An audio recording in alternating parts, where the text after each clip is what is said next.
Welcome back to another edition of This Month in Housing, where we at the Sure Group take it deadly serious to educate our database, because we don't look at it as a database, we look at it as a client base. And if you're a client of ours, we want you to be with us forever.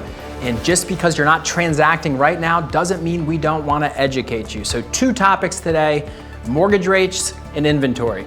Anyone who is planning on transacting in the next 24 months, these are hot topics. It's changing rapidly. First slide, mortgage rates. At the beginning of the year, 3.1%. What are they now? 5.25%. That's a 2.1% increase in rates. We all hear about it. The Fed's raising rates. We're trying to curb inflation. That is real.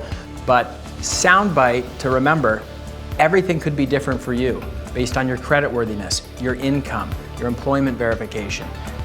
If you have any questions about interest rates and borrowing money for a real estate asset purchase, we work with the top people in the state. We have literally thousands of programs that most people don't know about.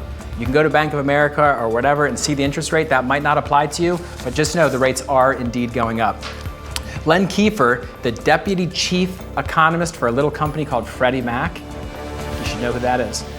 He said, mortgage rates are likely to continue to move higher throughout the balance of 2022, although the pace of rate increases is likely to moderate. Well, they just raised it 2% over the last 5 months. Kind of crazy. Much of the increase in rates in early 2022 is in anticipation of what will happen later this year, especially with Federal Reserve interest rate policy. They're probably going to keep going up, ladies and gentlemen. That's okay. Because, next slide, the impact of rising rates on home prices. Very interesting. This goes back from 93, 96, 98, 03, 05, 2012, when rates went up. Guess what else went up? Home prices. You can see the slide here. 2003, when they jumped them up a point, values increased 13%. In 2012, when they went up a point, increased 11%. Home prices. So when rates go up, home prices tend to go up too. So you can lock into a higher rate and still catch that wave of appreciation. Now, it is kind of a mixed bag. We can't get it super everything's rosy. The mixed impact of rising rates on housing. Now, we said home prices go up, but home sales, the amount of units sold, goes down. So on average, home prices go up 8%, but the amount of units that sell actually go down 11%. So less homes are going to sell in these rising rates environments because the movable middle, people buying 2, 3, 4, 500K homes, a lot of times they get priced out from the house they actually want.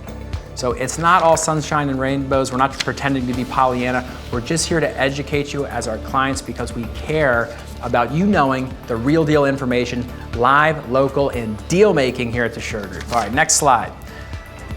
Lending standards are nothing like the early 2000s. Everyone asks me, oh my God, are we in a bubble? It's a terrible time to buy. Is it? You have to understand your current lifestyle needs and then leverage knowledge and experience in tactical professions to get what you want. Is there a bubble? No one knows for absolutely sure, but if you look at this next slide, the default rate on these mortgages is so low. People who buy homes don't default. Foreclosures, you'll see some scary headlines. I talked about it in May's edition of This Month in Housing. Foreclosures are at all-time low. People buying homes, pay them off. It's a healthy, safe environment. They've raised the rates 2%, one of the biggest increases of all time, and the market is still strong, stronger than ever. Seller's market.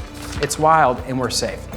Current mortgage rates compared to the last 5 decades. You've heard this before. When I was your age, mortgage rates were 12%. We got it. Well, things change. Because I was in daycare when that happened. Actually, I was -20. But it is important to know history because it does repeat itself. 1970s, 8.8%. 1980s, the year I was born, 12.7%. 1990s, 8%. These are the average mortgage interest rates. 2000s, 6%, and the 2010s, average was around 4%. Guys, we're at 5.25% roughly. Some of our clients are still getting under 5. So just keep that in perspective. It's not, oh my God, it's a horrific time to buy a house. The rates are so high. They're not high. They're just higher than they were over the last 6 years. The economy's booming. That's what happens. Now, Greg McBride, Chief Financial Analyst at Bankrate. These folks are really smart, and you want to pay attention to what these people say because they get paid to do and spend millions of dollars on research and development. Ready? Nearly 30% of transactions are cash. So there's a sizable contingent of buyers that are not interest rate sensitive.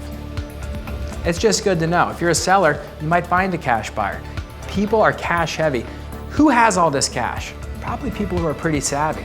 People are pretty good investors. You know what they're doing? They're doubling down and buying more real estate. It's not the people with cash are trying to get it out, they're trying to get back in because they know when rates go up, so do the home prices. We're playing an asset game here. Look, if you have cash, you got to put it somewhere. You put it in the bank, you're losing whatever it is, 8% with inflation. That dollar turned into 92 cents. You can put it in the stock market, kind of a crazy gamble. No one can time it. I know your stockbroker wants you to, but hey, geez, you got to take care of yourself. Or you can put it into an asset like real estate, but I wouldn't even recommend that unless you're working with somebody who understands your lifestyle needs and what you're trying to accomplish over the long term. That's why we don't have databases, we have client bases. We don't have spheres of influence. We're trying to influence our sphere to make the right decisions. Our ability to exist as a top Berkshire Hathaway team in the country is to educate you guys. And that's why we're doing this. I already know a lot of this stuff, but I want you to know it. Because if you're thinking about transacting in the next 2 to 3 years, this stuff matters. It's important. Some of this stuff can change the financial bloodline of your family. Now, new monthly listing counts. Listings are going up. We're switching to inventory now. We beat interest rates to death. They're still pretty low. Inventory, it's coming. It's coming. Ivy Zellman said it. She goes, everyone's complaining about inventory. Well, guess what? We're about to get hit in the face with it. More houses are going to come on the market. Days on market will rise. This is a good thing if you're a buyer because you're going to have choice. You're not going to feel like you have to cut off your right arm and give your firstborn to get the house. If you had a hard time buying in the last 12 months, you should be clapping, hip, hip, hooray. My interest rate went up a point, maybe 2, but I'm going to get the house I want and live the life that I want and buy a big asset that's going to create generational wealth. Because real estate is typically the biggest asset Americans own. Now, the change in inventory, this one's kind of alarming. Month over month, I'm only going to focus on Maryland. You can see the nationwide. Some of these states, too, like Washington, up 16%, California, up 12%, Maryland, up 7.8% more inventory. When you're talking about thousands and thousands of homes, 8%'s a lot. So inventory is going to keep coming. We'll see what happens throughout the remainder of the year. That's what's going on right now. That's why we're doing This Month in Housing every month so we can keep track of what's going on. You're not going to get this on CNN or Fox News, and if you did get it, it would be biased and you'd have some liberal puke or some conservative puke, and they're just going to puke all over you. I'm going to give you the straight facts. Now, chief economist of Realtor.com, Danielle Hale, there's a long uphill climb, but it starts with heading in the right direction, and April data shows a lot of promise. Everyone's happy this is happening. Oh my God, buyers aren't going to have to compete with 30 offers every time. Yeah, their monthly payment's going to be up a little bit higher, but they're actually going to be able to transact and get a home instead of renting, instead of living in their parents' basement, instead of being in a school situation they don't want to be in. Very important.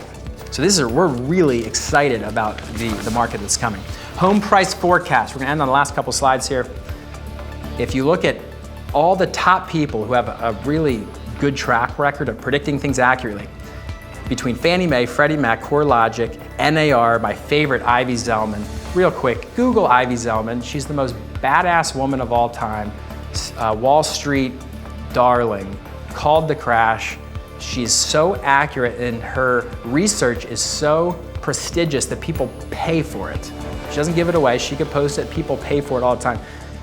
She's in here, and then the Mortgage Bankers Association. Zellman says prices are going up 8.3% every year for the next 5 years. Average them all, 9%. What does that mean? In case you're not that great at math like myself, 2022 you buy a 360K house.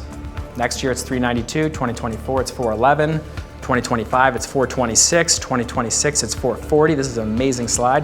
2027, 5 years later, 456, up $96,000.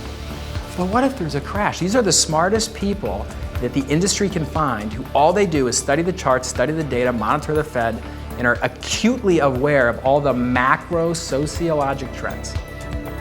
I'm not saying this because I want you to do one thing or the other. It is a good time to sell, and if you don't love where you live, it's probably a good time to buy, only if you're interested in making $100,000 and increasing your net worth by 6 figures in 5 years. Some people just don't want to. Am I still bullish on the future of home ownership? Come on, man. Now, last slide. Generational cohorts. This is really interesting. If you look at this, the millennials, ages, I guess now would be 21 to 39, the largest population in the United States, followed closely by the baby boomers. And here's the deal. At the Sure Group, we are creating lifestyle planning guides to help these generational cohorts make quality decisions. Do you think the baby boomer generation might have different needs, the marketplace, the desegmentation of the marketplace? Do you think the baby boomers have different interests and concerns and worries than the millennials? Of course they do. Their attitudes are different, the way they interact with technology is different, everything's different. So, I'm gonna close with this. We want you to be our clients, and that doesn't mean you have to transact real estate with us. We want to treat our clients as people that we can help provide information to so you can make good decisions. We want you to make good decisions because our livelihood depends on it. I want you to win. If I give you advice and you don't win, we don't deserve to exist. So thanks for checking out This Month in Housing. Send me a message wherever you're seeing this. If you want to be one of our real estate clients, get a lifestyle planning guide, and treat real estate as an important asset class to you and your family's future, we'd love to help you do it. And of course, we'll kick some ass when it comes to sales negotiation and marketing your property too. Until next time, see ya.